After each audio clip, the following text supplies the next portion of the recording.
Assalamualaikum students, how are you? Hope you will be fine. Students, today the date is 17th June 2020 and the day is Wednesday.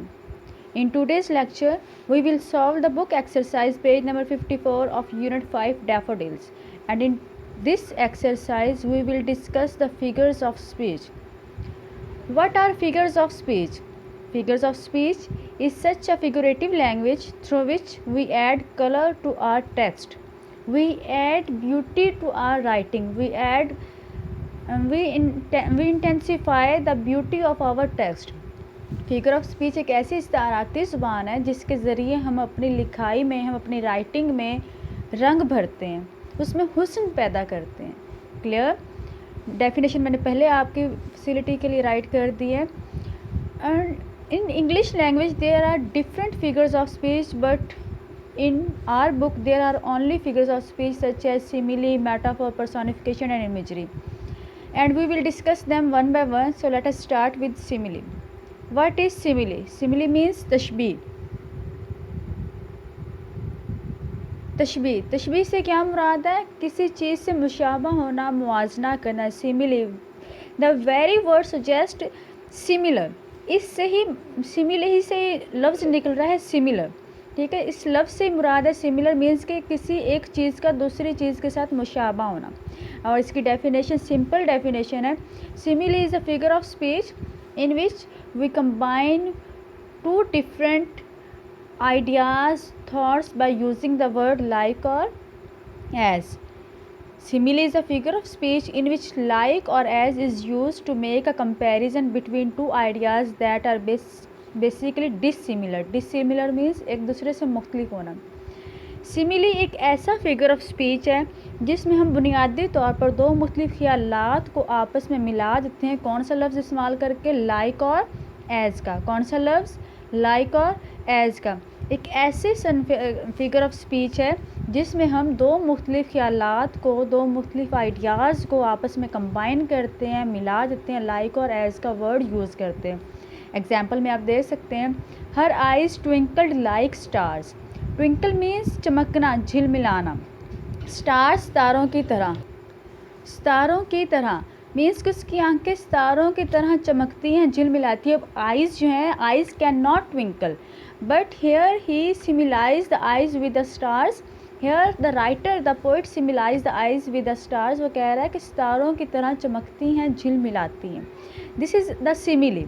Like का word use हो रहा है, ये simile है. Next example में आप देख सकते हैं, she was as busy as a bee. वो एक मक्खी की तरह, शहद की मक्खी आप कह सकते की तरह मसरूफ़ है. की तरह, किसकी तरह? मक्खी की तरह मसरूफ़ है. तो this is also called the simile. Clear?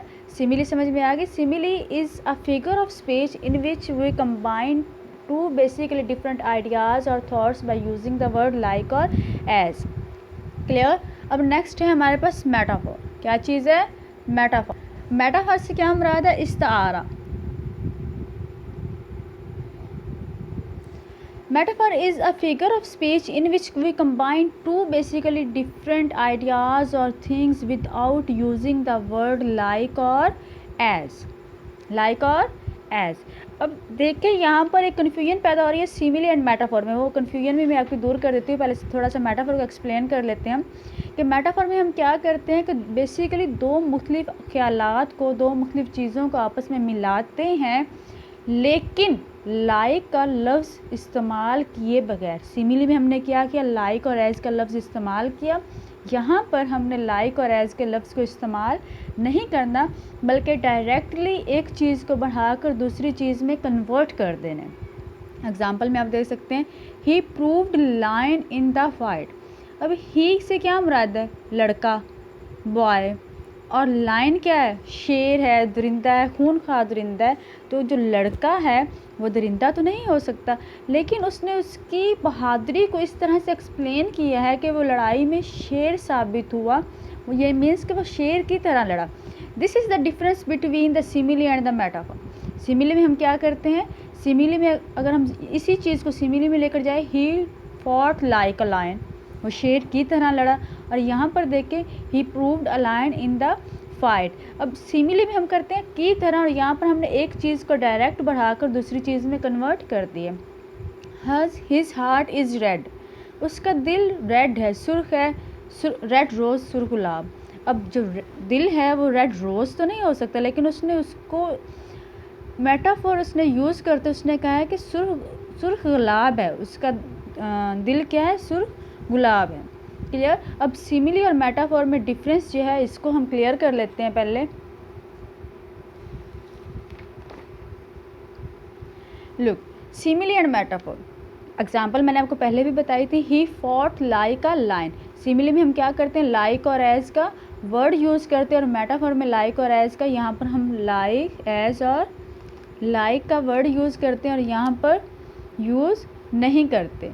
Clear. He fought like a line and like oven, वो शेर की तरह लड़ा। And he proved line in the fight, वो लड़ाई में शेर साबित हुआ। This is the difference. यहाँ पर हम एज और लाइक का वर्ड यूज़ करें, यहाँ पर हम लड़के को शेर की तरह का बता रहे हैं, और यहाँ पर लड़के को डायरेक्ट हमने शेर ही बता दिया कि वो शेर है। हर आइज़ ट्विंकल लाइक स्टार्स, उसकी आंखें सितारों की तरह झिलमिलाती हैं। एग्जाम्पल पहले हम कर चुके। Her eyes are a twinkling star, उसकी आंखें जगमगाता हुआ सितारा है, उसकी आंखों को डायरेक्ट सितारा में कन्वर्ट कर दिया।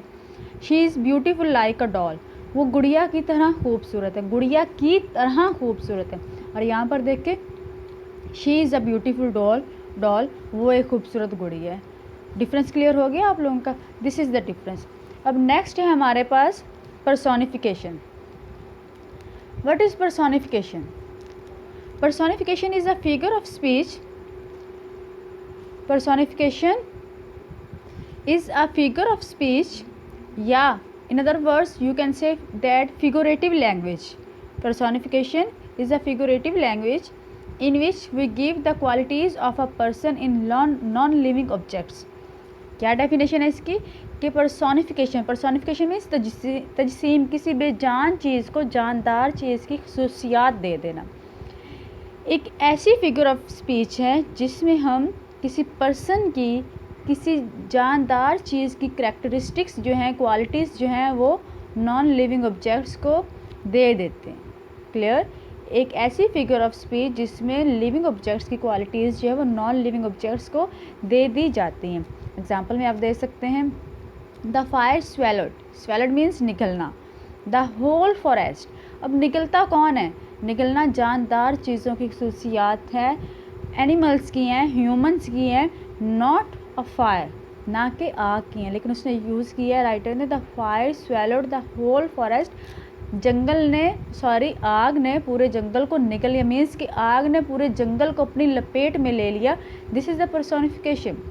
The flowers were begging for water, beg कौन करते हैं, it is the characteristics of human, begging for water.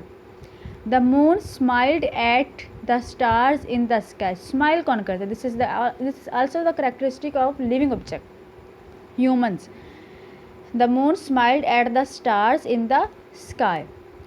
Clear. चांद क्या करता है, आसमान पर सितारों पर मुस्कुराता है, सितारों की तरफ देखकर मुस्कुराता है। All these swallowed begging smiled.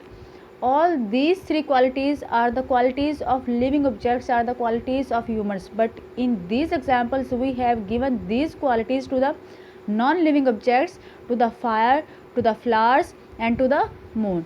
This is called personification. Is it clear? Okay. जी डियर स्टूडेंट्स, नेक्स्ट है हमारे पास इमेजरी। इमेजरी मीन्स तमसील। इमेजरी मीन्स तमसील। तमसील क्या होता है, किसी चीज़ को इमेजिन करना और इमेजिन करने के बाद उसको पोइटिकल फॉर्म में रोट कर देना, राइट कर देना। This is called imagery. Imagery is the construction of details used to create mental images in the mind of a reader through the visual sense as well as the senses of touch, smell, taste और sound. Is it clear? Imagery क्या है, बयानात की एक ऐसी वजाहत है जिसको कारी, reader means कारी के जहन में कोई भी तस्वीर का खाका बनाने के लिए मुख्तलिफ हिस्सों को इस्तेमाल करते हुए इस्तेमाल किया जाता है। देखें जैसे कि through the visual sense means basri his as well as the sense of touch means छूना, सूंघना, चखना और सुनना वगैरह। क्लियर? अब हमारी 5 सेंसेस को यूज़ करते हुए हम कैसे कोई इमेजरी क्रिएट कर सकते हैं। For example, suppose you have to pass through a forest and in that forest you see the huge and tall trees. This is called visual imagery. And in that forest you also hear the rustling of leaves, the chirping of birds. This is called your auditory imagery. Also here you notice the scent of apples, the scent of mangoes. This is your smell imagery. And during your journey in that forest you also imagine the taste of oranges, the taste of mangoes, that how sweet the oranges are, how sweet juicy the mangoes are. This is called your taste imagery. In the same way, if you touch the path or the bark of trees and you feel that are rugged and rough, this is your touch imagery. Clear? These are 4 figures of speech in your textbook and you have to write 5 examples of each figure of speech in your notebooks. Clear? Okay.